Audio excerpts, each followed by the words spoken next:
Bismillahi wahdah wassalatu wassalam ala rasulillah wa ala alihi wa sahbihi wa man tabi'ahum bi ihsanin ila yaumiddin amma ba'du. Allahumma sahli sadri wa yassir li amri wahlul 'uqdatam min lisani yafqahu qawli. Allahumma inna nas'aluka ilman nafi'an wa rizqan tayyiban wa amalan mutaqabbalan. Allahumma alimna ma yanfa'una wa zidna ilman wal huda wat tuqa wassalaha ya rabbal alamin. Ibu-ibu saya yang dirahmati Allah Subhanahu wa taala, alhamdulillah summa alhamdulillah, segala puji hanya milik Allah Jalla Jalaluh. Salawat beriring salam tak lupa kita curahkan kepada junjungan kita, saudara dan kita, uswah hasanah kita, Nabiullah Muhammad sallallahu alaihi wasallam. Ibu saya yang dirahmati Allah Subhanahu wa taala, alhamdulillah summa alhamdulillah, kita dipertemukan kembali oleh Allah Subhanahu wa taala setelah sekian pekan ya kosong, qadarullah saya izin. Insyaallah pada siang hari ini kita akan melanjutkan kembali tentang tafsir surat Al-Qamar, dan kemarin kita sudah sampai ayat ke-32.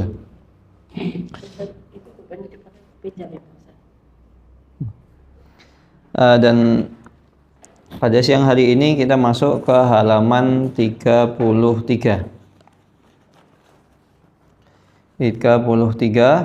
Kadzabat qaumul Lutin bin Nudur inna arsalna hasiban illa ala Lutin najainahum bisahar. Kadzabat qaumul Lutin bin Nudur, kaum Nabi Lut alaihi salam itu mendustai akan peringatan Allah Subhanahu wa taala. Allah Subhanahu wa taala telah memperingatkan kaumnya Nabi Lut alaihi salam dengan beberapa kali peringatan. Bahkan Allah Subhanahu wa taala telah mengancam Nabi Lut dan kaumnya itu telah Allah Subhanahu wa taala ancam. Karena apa yang dilakukan oleh kaum Nabi Lut alaihissalam adalah sebuah perbuatan yang sangat keji. Sebuah perbuatan yang sangat keji yang tidak pernah ada pada umat-umat sebelumnya. Inna arsalna alaihim hasiban illa ala Lutin najainahum bisahar. Sesungguhnya kami telah menghembuskan, arsalna alaihim, Allah Subhanahu wa taala mengutus alaihim kepada umatnya Nabi Nuh alaihi salam hasiban. Apa itu hasiban? Hasiban yaitu angin yang membawa batu-batuan. Jadi bukan hanya angin saja. Kalau kita selama ini itu angin itu dingin. Biasanya angin itu menghembuskan ya dingin, kita merasa dingin. Atau mungkin di sebagian tanah Arab itu angin itu bawa kering, jadi panas. Tapi ini angin yang diutus kepada kaumnya Nabi Lut alaihissalam adalah angin yang terdapat di dalamnya batu-batuan. Illa ala Lut, dan ini hanya dikhususkan untuk kaumnya atau kaumnya Nabi Lut alaihissalam. Najainahum bisahar, dan kami selamatkan mereka di waktu sebelum fajar menyingsing. Jadi pada saat manusia itu sedang terlena, pada saat manusia sedang tertidur, ini adab Allah Subhanahu wa taala turunkan. Maka oleh karena itu kita ketika masuk waktu malam itu kita disunahkan untuk meminta pertolongan kepada Allah Subhanahu wa taala dengan zikir petang. Kenapa? Karena bisa jadi ketika kita sedang istirahat, kita sedang terlena, kita sedang tidak siaga, Allah Subhanahu wa taala mengirim misalnya bencana. Begitu juga Allah Subhanahu wa taala dalam surat An-Nas dan surat Al-Falaq, Allah Subhanahu wa taala memerintahkan kepada umat manusia untuk meminta perlindungan kepada Allah, bi Rabbin Nas, Tuhannya manusia. Begitu juga bi Rabbil Falaq, Tuhannya waktu malam, waktu subuh. Karena malam itu biasanya entah itu bencana, kita sedang tidak sadar, atau bisa jadi ada hewan-hewan yang buas, hewan-hewan yang berbahaya sehingga bisa membahayakan kita. Maka kita diminta oleh Allah Subhanahu wa taala untuk zikir pagi dan petang. Dan begitu juga adab yang Allah Subhanahu wa taala timpakan itu terkadang disebabkan oleh 1-2 orang, tidak mesti. Misalnya semua kaum, semua bangsa bobrok baru Allah Subhanahu wa taala adab. Tidak seperti itu. Terkadang ada adab yang Allah Subhanahu wa taala turunkan di suatu kaum karena disebabkan ada maksiat 1-2 orang. Sedangkan ketika itu masyarakat sekitar mengetahui akan kerusakan tersebut dan dia tidak bertindak, tidak memperingatkan, tidak amar ma'ruf nahi mungkar, maka bisa jadi Allah Subhanahu wa taala adab. Karena yang berdosa ketika itu bukan hanya orang yang melakukan tindak kejahatan, tapi juga orang yang tahu dan dia tidak berusaha untuk mengingatkan. Dan mengingatkan amar ma'ruf nahi mungkar itu bisa dengan lisan, bisa dengan perbuatan, dan yang paling rendah adalah dengan hati. Wa dzalika ad'aful iman. Najainahum bisahar, dan Allah Subhanahu wa taala selamatkan ketika waktu sebelum fajar menyingsing, yaitu waktu sahur. Waktu sahur yaitu ya sekitar, kalau subuh sekarang itu jam 4, ya sahur sekitar jam 3. Ni'matan min indina kadzalika najzi man syakar. Ini sebagaimana nikmat, sebagai bentuk nikmat dari Allah Subhanahu wa taala, kadzalika najzi man syakar. Dan begitulah Allah Subhanahu wa taala memberi balasan untuk orang-orang yang bersyukur. Maka di sini orang yang bersyukur, orang yang mau memuji Allah Subhanahu wa taala, menisbatkan setiap apa yang dia dapat itu kepada Allah dari nikmat, maka itu adalah orang yang bersyukur. Karena ibu-ibu sekalian, bersyukur itu bukan hanya dari lisan. Misalnya, oh terima kasih, itu terima kasih.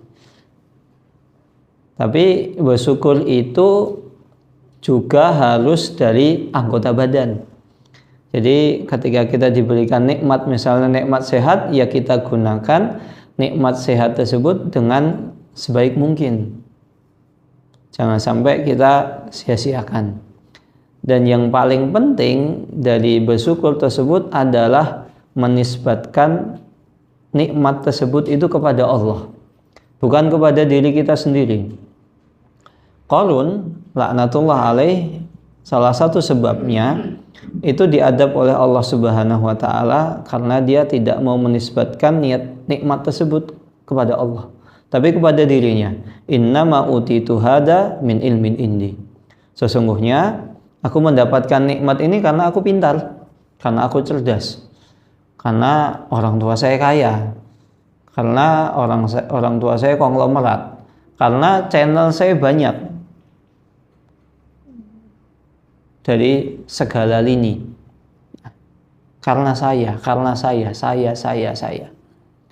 Maka orang yang biasanya saya itu biasanya orang yang secara tidak langsung sombong. Dan zaman sekarang ada istilahnya penyakit di masyarakat namanya NPD, Narcissistic Personality Disorder. Jadi dia merasa apa-apa saya. Kalau bukan karena saya, kamu nggak akan begini. Saya. Semuanya. Maka orang kalau seperti itu biasanya sombong, sulit untuk menerima kritikan, tidak mau. Pokoknya ya saya yang benar, saya yang ini. Nah, itu yang bahaya. Terlebih lagi dulu iblis salah satu sebab diusir dari surga adalah karena dia sombong. Maka ketika kita mendapatkan nikmat, ya kita harus menisbatkan nikmat tersebut kepada Allah Subhanahu wa taala. Bahkan ada sebuah kisah, ada seseorang yang dia Masya Allah tabarakallah itu kecanduan untuk bersedekah, sedekah, kecanduan. Ketika ditanya, kenapa kamu rajin sedekah? Kemudian dia menjawab, karena saya tidak mau mengubah kebiasaan Allah itu pada diriku. Sebagaimana Allah Subhanahu wa taala memiliki kebiasaan untuk memberi rezeki kepadaku, ya aku tidak mau mengubah kebiasaanku untuk menolong orang lain. Bahkan sedekah ini yang meyakini bahwasanya orang yang rajin sedekah itu akan hidupnya akan bahagia, bersyukur, bentuk syukurnya itu bukan hanya umat Islam saja, non-Muslim itu juga meyakini. Jadi kita harus bersyukur. Salah satu bentuk bersyukur ya harta yang diberikan oleh Allah Subhanahu wa taala. Kalau mereka Tuhan ya, yang diberikan Tuhan ya harus diberikan kepada orang lain. Bahkan ada salah seorang bos kaya raya, dia non-Muslim. Kemudian anak buahnya ada yang Muslim, ada yang Hindu, ada yang Buddha, ada yang Nasrani. Semua anak buahnya dipanggil, kamu Islam. Di daerahmu sudah ada masjid belum? Belum Pak. Ini uang, silahkan bangun masjid. Kemudian kamu agamanya apa? Agamanya misalnya Hindu Buddha. Ini uang buat misalnya buat bangun wihara. Ada orang seperti itu. Ketika ditanya kenapa? Karena orang yang baik kepada manusia, maka Tuhan akan baik kepada dirinya. Itu orang non-Muslim demikian. Apalagi kita sebagai seorang Muslim harus lebih yakin. Kita harus lebih percaya. Walaupun kebaikan orang kafir di dunia itu tidak bermanfaat sedikit pun di akhirat. Misalnya ada orang kafir baik sekali, atau misalnya ada orang kafir ketika Idul Adha itu ikut kurban, boleh enggak? Misalnya ada non-Muslim Idul Adha kurban, boleh? Boleh. Hukum asalnya boleh. Hukum asalnya boleh, namun itu jatuh hukumnya adalah bukan kurban, tapi sedekah. Namun walaupun boleh, kita juga harus memperhatikan apakah di sana ada motifnya. Karena terkadang ada sebagian non-Muslim itu dia ikut kurban, tujuannya apa? Agar di masyarakat, oh itu orangnya baik. Akhirnya orang-orang Muslim itu simpati kepada dia dan dia lebih mudah untuk menyesatkan orang Muslim. Begitu juga seperti misalnya ada seorang kafir, dia berwakaf. Boleh nggak orang kafir berwakaf tanah dan sekaligus uang untuk pembangunan masjid? Boleh nggak hukumnya? Ibu-ibu, boleh. Hukum asalnya boleh. Jadi ada orang kafir misalnya kaya raya, dia mewakafkan tanah beserta bangunannya atau biayanya. Ini tanah ini saya wakafkan untuk bangun Islamic Center atau masjid pinggir jalan raya besar mewah. Boleh enggak? Boleh. Hukum asalnya boleh. Hukum asalnya boleh. Karena ini kaitannya adalah suatu hal yang mubah. Karena orang kafir adalah orang yang menurut sebagian ulama adalah mukhatab bisyariah. Dia juga dibebani syariat. Maka ini boleh. Namun jatuhnya adalah bukan wakaf. Jadi wakaf itu ada ketentuannya. Walaupun dia mewakafkan misalnya sebidang tanah dan bangunannya untuk dibangun masjid. Walaqad anzarahum batsyatana fatamarau bin nudul. Dan sesungguhnya Nabi Lut alaihissalam telah memperingatkan mereka akan adab-adab yang Allah Subhanahu wa taala janjikan kepada mereka. Batsyatana, adabnya.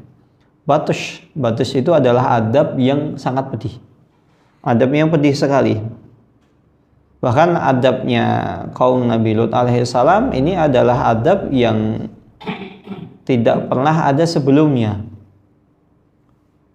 Nabi Lut alaihissalam itu dipolak-balikkan atas dari bawah. Jadi bumi itu di bumi bagian bawah dijadikan atas bagian bawah. Bahkan ada yang mengatakan yang bagian bawah itu diletakkan atas, kemudian manusia itu dihimpit. Kaumnya Nabi Lut alaihissalam itu dihimpit sehingga hancur semuanya. Fatamarau bin nudul. Namun ternyata mereka tetap mendustakan ancaman tersebut.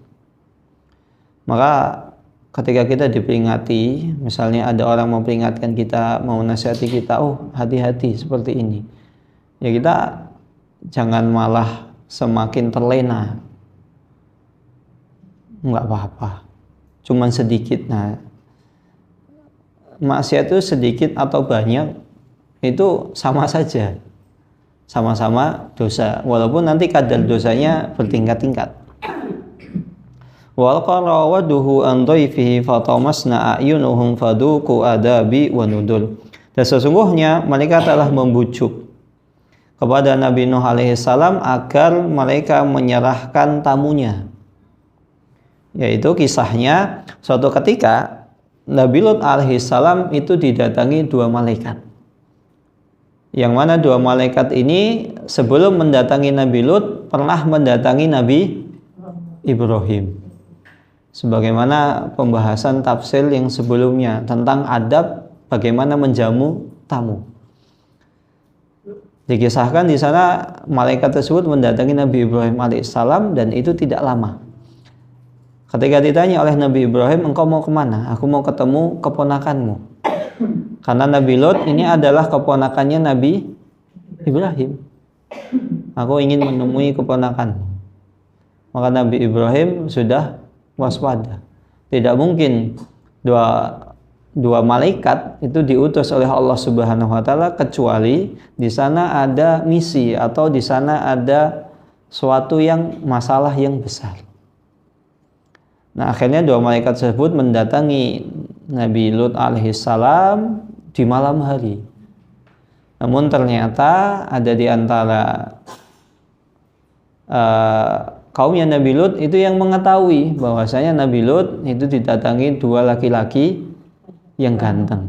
Karena malaikat ini mendatangi Nabi Lut dalam wujud manusia, laki-laki yang ganteng. Dan salah satu yang membocorkan kabar tersebut adalah istrinya Nabi Lut alaihissalam. Dia datang kemudian membocorkan. Sesungguhnya Lut itu didatangi dua laki-laki yang ganteng. Maka kaumnya Nabi Lut alaihissalam segera mendatangi Nabi Lut, membujuk, serahkan dua laki-laki tersebut. Apa jangan-jangan kamu sok suci? Kamu ternyata doyan. Na'udzubillah. Karena ya LGBT itu adalah sebuah penyakit. Dan banyak jadi LGBT itu disebabkan karena terkadang dulunya dia adalah korban, kemudian menjadi pelaku. Banyak kejadian dia dulunya adalah korban. Mungkin ya kurang pendidikan dari kecil. Maka pentingnya seseorang itu mendidik anak. Jadi ada namanya fikih seksual. Seksual itu nggak harus berkaitan dengan hubungan, maksudnya hubungan badan dan lain sebagainya. Fikih seksual itu perlu kita tanamkan kepada anak-anak agar tahu. Jadi batasan aurat itu di mana? Anak sekian sudah harus tahu batasannya. Anak sekian sudah mulai dipisahkan. Seperti anjuran dalam syariat itu ketika anak sudah usia 7 tahun, jadi tempat tidurnya kalau bisa sudah dipisahkan. Apalagi kalau sudah 10 tahun. Karena apa? Biasanya kebanyakan perempuan itu 10 tahun sudah haid, sudah menstruasi. Enggak perlu dipisahkan. Ya kalau misalnya masih kecil bobok bareng dengan misalnya ibunya, dengan adiknya, itu mungkin masih tidak masalah. Tapi kalau sudah usia sekian 7 tahun itu kalau bisa sudah dipisahkan. Demikian juga perlu anak-anak itu diberitahu. Jadi hal-hal mana saja yang boleh diperlihatkan. Kamu ini hanya boleh siapa, maaf, misalnya cebok dan lain sebagainya, sudah harus dari kecil sudah harus diajarkan. Begitu juga batasan-batasan aurat itu harus diajarkan. Maka orang yang pertama kali mengajarkan adalah siapa? Ibunya. Jadi kalau anak perempuan yang mengajarkan ada ibunya. Ibunya memberi contoh. Nah, begini loh. Kalau di dalam rumah pakaiannya seperti ini. Ini mana yang boleh terlihat, mana yang tidak boleh terlihat. Nah, ketika nanti keluar juga demikian. Agar seorang anak itu tahu batasannya sejak kecil. Karena kalau tidak diajarkan fikih seksual sejak kecil, maka nanti akan terjadi hal-hal yang tidak diinginkan. Mohon maaf, di beberapa kota besar, mohon maaf, menyentuh PD itu bukan hal yang dianggap tabu. Karena nggak apa-apa, ya sudah biasa. Karena tidak ada pelajaran seperti itu. Akhirnya ya ketika seperti itu sudah dianggap biasa, kemudian nanti lama-lama terjatuh kepada hal-hal yang lain. Atau misalnya ada sesama jenis yang memperlihatkan ada bentuk perhatian yang berlebih. Setiap kita mengetahui mana perhatian yang berlebih, mana perhatian yang normal. Nah, ketika misalnya laki-laki itu memiliki perhatian yang berlebih kepada laki-laki yang lain, maka bisa jadi ini terindikasi demikian. Begitu juga perempuan. Maka perlu diajarkan fikih seksual sejak kecil. Agar dia tahu. Begitu juga perbedaan gender. Agar tidak terjatuh ke dalam perzinaan dan LGBT. Na'udzubillahi min dzalik. Apalagi zaman sekarang sudah semakin banyak akses media sosial yang kita sulit untuk membendungnya. Ada sebuah channel YouTube itu mengkritisi kartun-kartun anak kecil. Ini kartun anak kecil. Qadarullah lupa saya nama kartunnya apa. Jadi kartun tersebut itu memang diperuntukkan untuk anak usia di bawah 6 tahun. Kemudian konten kreator tersebut menunjukkan beberapa kesalahannya ini. Jadi ada beberapa hal yang secara tidak langsung itu akhirnya nggak apa-apa. Jadi ada hal-hal yang menjurus kepada pergaulan yang tidak dibenarkan. Dan kartun-kartun tersebut ternyata dulu ketika kita kecil itu adalah tontonan kita. Ada salah satu Donald Bebek, kemudian ada di Mickey Mouse, ada seperti itu. Itu tontonan kita sejak kecil.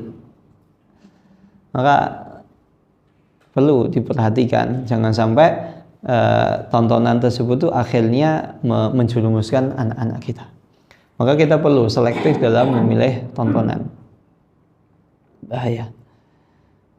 Karena banyak anak itu, kenapa kok anak zaman sekarang sulit untuk dinasehati? Karena banyak terbiasa melihat melihat di YouTube itu ngeyel-ngeyel.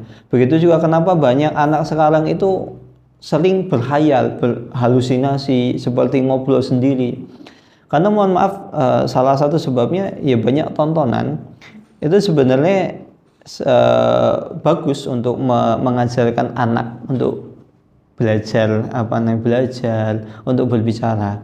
Tapi ternyata ada dampak negatifnya.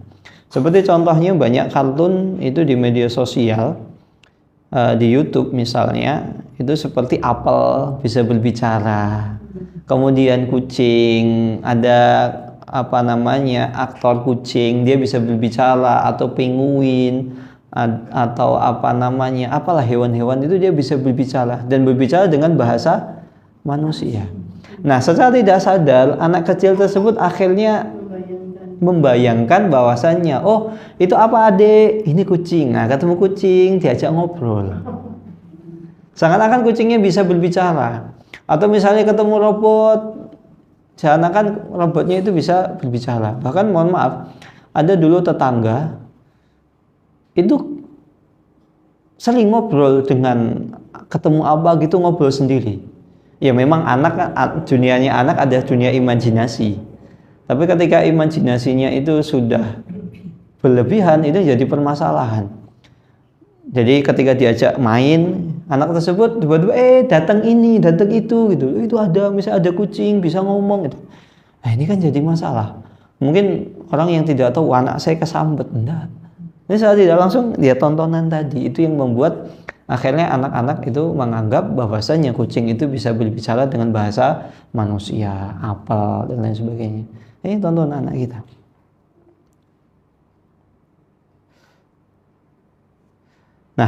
Nah, kita kembali kepada kisahnya Nabi Lut alaihissalam.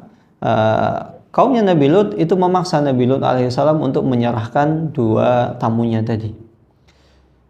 Kemudian Nabi Lut ternyata tidak mau menyerahkan kepada mereka, karena ini bukan manusia, ini malaikat. Namun kedua malaikat itu meneguhkan Nabi Lut, tenang Lut, memang saya kesini tujuannya adalah untuk menghadap mereka.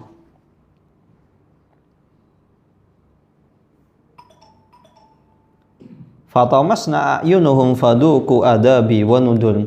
Dan ketika itu, setelah dua malaikat tersebut menasihati Nabi Lut alaihissalam, maka Nabi Lut dan kaumnya itu mereka segera pergi, karena tahu sebentar lagi adab akan ditimpakan kepada mereka. Nah, dan di sini pada ayat ke-34 tadi, inna arsalna alim hasiban illa ala Lut. Allah Subhanahu wa taala telah mengembuskan kepada mereka angin yang membawa batu-batuan kecuali keluarga Lut. Artinya yang tidak terkena adab tersebut adalah keluarganya Nabi Lut alaihissalam. Padahal kita mengetahui nama Nabi Lut itu di sana ada, Nabi Lut itu terdiri dari Nabi Lut, istrinya, dan kedua anak perempuannya, 4 orang. Tapi kenapa di sini illa ala Lut? Seakan-akan kaumnya Nabi Lut alaihissalam, keluarganya Nabi Lut itu diselamatkan. Padahal kita tahu istrinya Nabi Lut itu tidak selamat. Bahkan bukan hanya tidak selamat, istrinya Nabi Lut ini adalah orang yang membocorkan kedatangan 2 malaikat kepada kaumnya. Bahkan istrinya ini moyok-moyoi, memotivasi, manas-manasi. Itu loh, Lut itu kedatangan 2 laki-laki yang ganteng. Lut itu sebenarnya sama kayak kalian. Nah, ya namanya istri berbicara tentang suaminya, pasti orang percaya. Iya, karena tidak ada hal-hal yang samar dari orang lain, itu yang tahu hanya ya pasangannya. Orang lain tidak tahu. Kalau yang ngomong pasangannya sendiri, teman tidurnya, pasti orang percaya. Nah, istri Nabi Lut ini adalah salah satu gembongnya. Tapi kenapa di sini illa ala Lut? Nah, kecuali keluarga Nabi Lut. Padahal istrinya itu tidak selamat. Maka di sini yang dinamakan keluarga adalah keluarga yang pertama seiman. Istrinya Nabi Lut di sini dikecualikan. Karena istrinya Nabi Lut adalah orang kafir, tidak beriman kepada Allah Subhanahu wa taala. Maka tidak dianggap sebagai keluarga. Maka begitu juga ketika masalah hukum waris, orang yang beda agama, la yarisul mu'minu kafir walal kafirul muslim. Tidak mewarisi orang kafir, tidak mewarisi seorang muslim itu tidak mewarisi hartanya orang kafir. Begitu juga orang kafir itu tidak mewarisi hartanya orang muslim. Misalnya, contoh Pak Paijo punya anak, qadarullah kafir, misalnya non muslim, apapun itu. Maka anaknya Pak Paijo ini tidak dapat warisan. Atau misalnya kebalikannya, ternyata Pak Paijo, naudzubillah, itu non muslim. Dia punya anak, salah satu di antara anaknya itu kaya raya. Bahkan orang yang paling kaya, misalnya paling kaya se-Indonesia, tapi dia muslim. Apakah Pak Paijo mendapatkan warisan dari anaknya tadi? Tidak mendapatkan sepeser pun. Sepeser pun tidak mendapatkan. Maka karena kenapa? Itu bukan dianggap sebagai keluarga. Dan di sini illa ala Lut, masuk di sini adalah pengikutnya Nabi Lut alaihissalam. Karena pengikutnya Nabi Lut adalah orang yang beriman. Maka keluarga orang yang beriman itu seperti satu keluarga. Walaupun dalam bab waris, tetangga kita yang muslim tidak mendapatkan warisan kita. Tapi dalam konteks istilah, maka itu satu keluarga. Karena sama-sama di atas satu atap. Atapnya adalah Islam. Walaqad sabbahum buqratan adabun mustakir. Dan sesungguhnya pada esok harinya mereka telah ditimpa adab yang sangat kekal. Adabnya Nabi Lut alaihissalam ini sangat kekal. Faduku adabi wa nudur, maka rasakanlah adabku dan ancaman-ancamanku. Orang kafir itu biasanya ketika diperingatkan tentang bahaya ini dan itu, mereka tidak mau beriman. Mereka malah ngeyel, mereka malah membantah. Seakan-akan mereka tidak tertimpa. Walaqad yassarnal Qur'ana lidzikri fahal min muddakir. Dan Allah Subhanahu wa taala telah memudahkan Al-Quran untuk menjadi peringatan.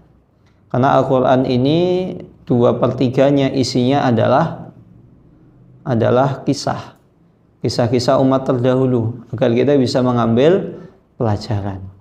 Karena dengan kisah itu sangat mudah untuk mengambil pelajaran. Kalau misalnya itu Al-Quran itu isinya ancaman, terkadang orang ketika diancam tidak percaya. Semua ancaman jangan ini, jangan itu. Begitu juga kita misalnya kita memperingatkan anak kita, kamu jangan ini, jangan itu. Anak kurang percaya. Beda kalau misalnya, Dek atau Mas, kamu jangan pulang malam-malam. Tetangga sebelah kemarin pulang malam, naudzubillah dibegal.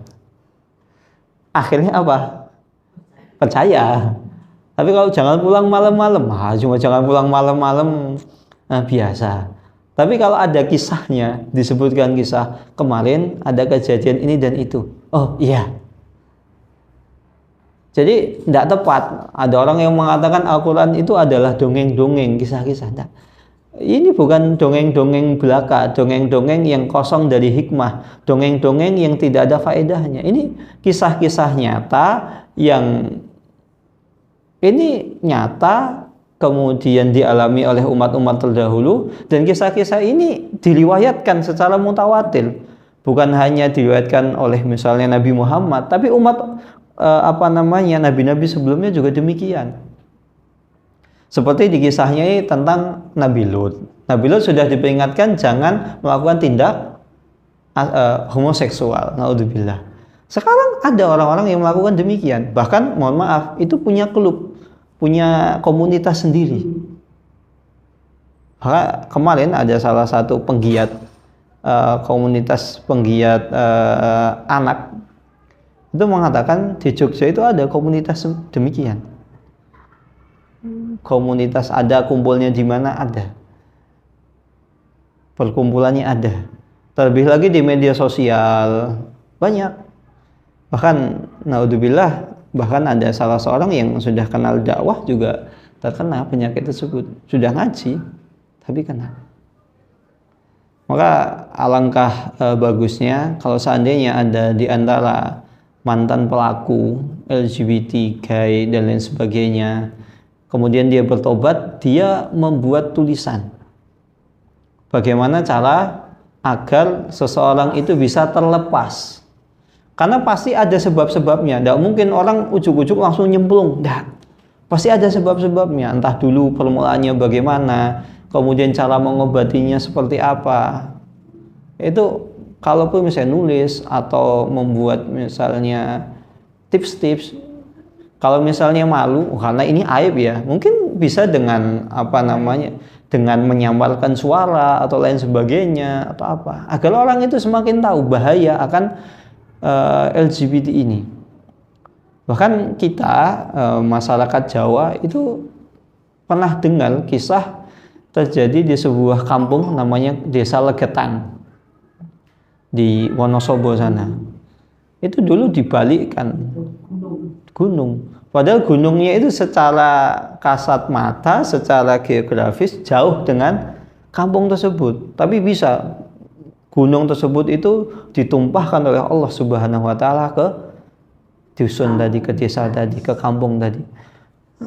Padahal gunungnya di sini, kampungnya di sini. Yang sini itu nggak kena sama sekali. Jadi gunungnya langsung blek. Dan sampai sekarang masih ada sebagian bekas-bekasnya. Bahkan pernah ketemu kawan orang Wonosobo. Itu benar nggak kisahnya? Benar. Itu bahkan diriwayatkan turun-temurun. Ada buktinya, ada prasastinya, ada. Jadi ini bukan legenda seperti Malin Kundang gitu.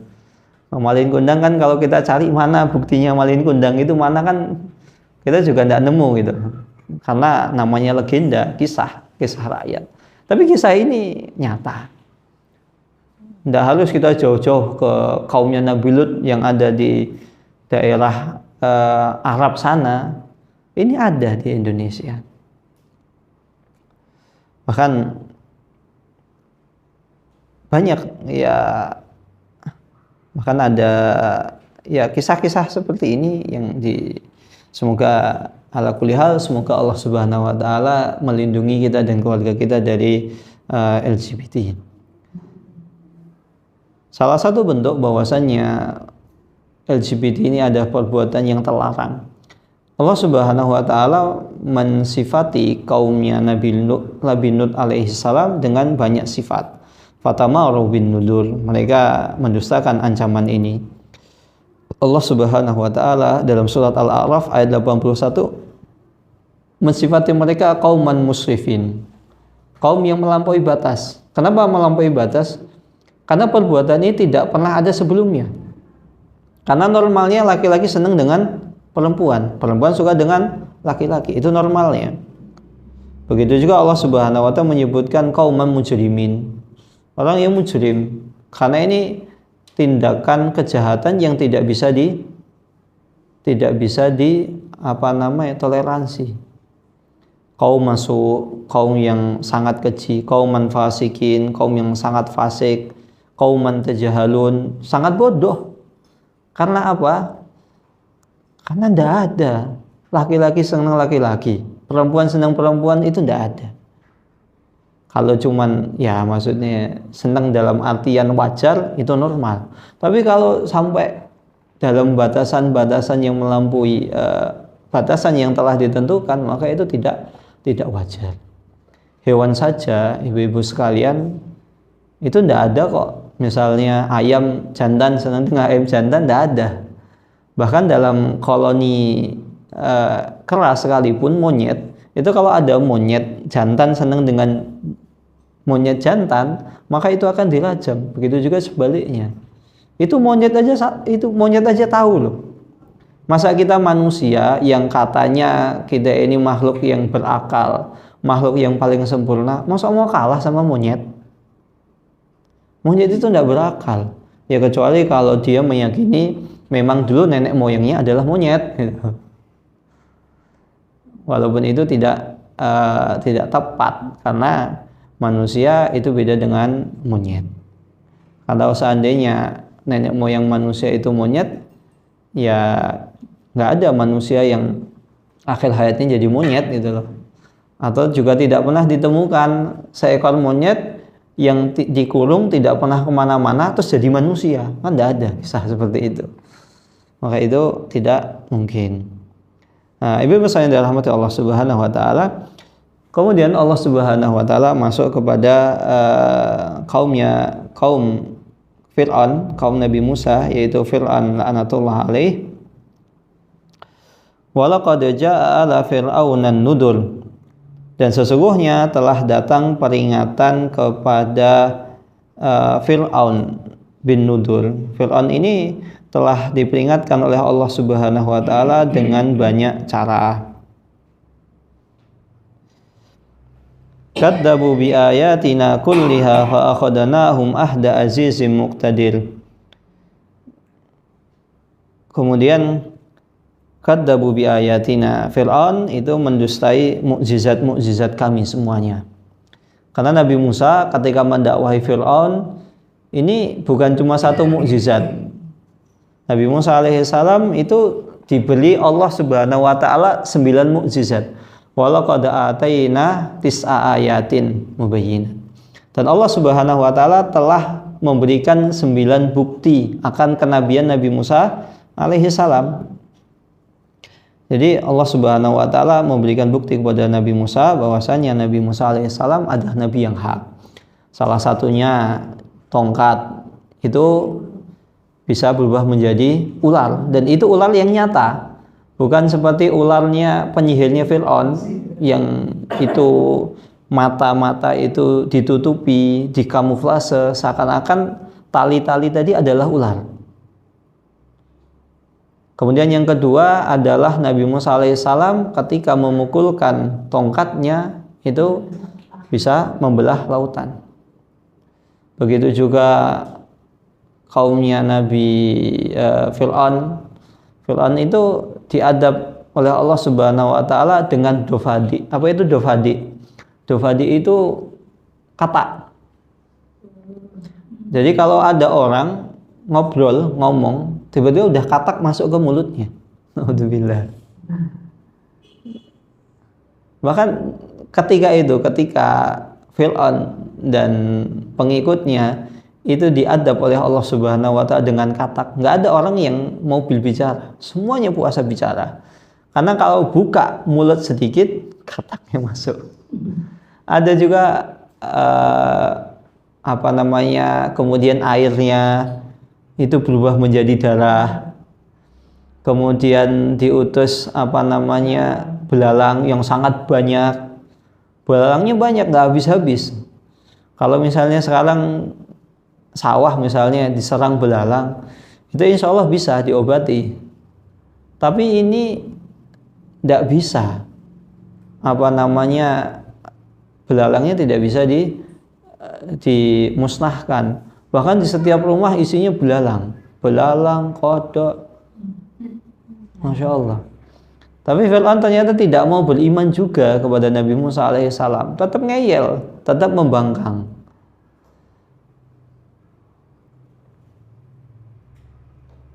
Fa'akhadnahum ahda azizim muqtadir, maka Allah Subhanahu wa taala mengadab mereka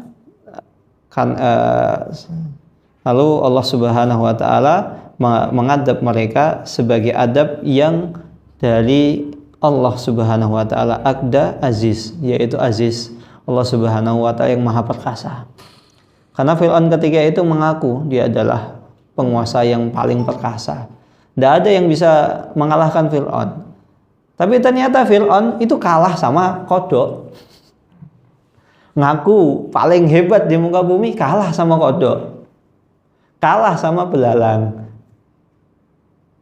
Maka kadang orang yang sombong, ibu-ibu sekalian, itu kadang dengan hal-hal yang kecil, remeh-temeh, kadang kalah.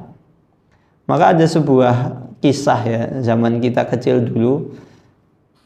Gajah kalah dengan semut, seekor semut, karena disebabkan sombong. Maka orang yang sombong itu biasanya lupa daratan, tidak mengukur dirinya, sombong. Bahkan pernah itu suatu ketika ada salah seorang yang cerita, ada seseorang yang dia ada seseorang yang hebat, kuat, perkasa. Tapi ternyata dia takut dengan takut dengan semut atau apa gitu. Pokoknya yang sepele lah. Akuffarukum khairum min ulaikum am lakum bara'atun fis zubur. Akuffarukum, apakah kekafiran kalian itu lebih baik dari mereka? Fir'aun merasa, saya kafir itu lebih baik kok dibanding saya beriman kepada siapa? Kepada Nabi Musa, Tuhannya Musa. Kekafiran seperti ini baik, tidak masalah kata dia. Bahkan kisah sebelumnya tentang kisahnya Nabi Muhammad alaihissalam, salah satu argumen orang-orang kafir Quraisy agar tidak mau beriman kepada Nabi Muhammad, argumennya begini, kamu mau beriman kepada Muhammad yang Tuhannya itu tidak terlihat, tidak nyata. Apakah orang yang cerdas, orang yang open minded menyembah sesuatu yang tidak terlihat? Orang cerdas mana yang demikian? Tapi mereka tidak sadar kalau cerdas untuk apa? Menyembah patung. Patung itu ketika kita lempar tidak bisa menghindarkan diri. Nggak kena, kemudian melet wajah ini mengejek kita, tidak bisa. Begitu juga dengan ibu-ibu sekalian, kaitannya dengan kadang kita ini suka ditipu dengan khasiat-khasiat wali-wali, ziarah makam wali ini, makam wali itu bisa mendatangkan kekayaan. Kalau bukti misalnya wali tersebut itu dengan ziarah makam wali tadi itu bisa kaya, mohon maaf, biasanya di depan itu kan banyak orang yang jualan. Itu orang kaya apa miskin? Ya kalau misalnya bisa membawa keberkahan kaya, orang yang jualan di situ adalah orang yang pertama kali berhak untuk kaya. Tapi kan masanya yang kaya itu cuman juru kuncinya, selainnya enggak.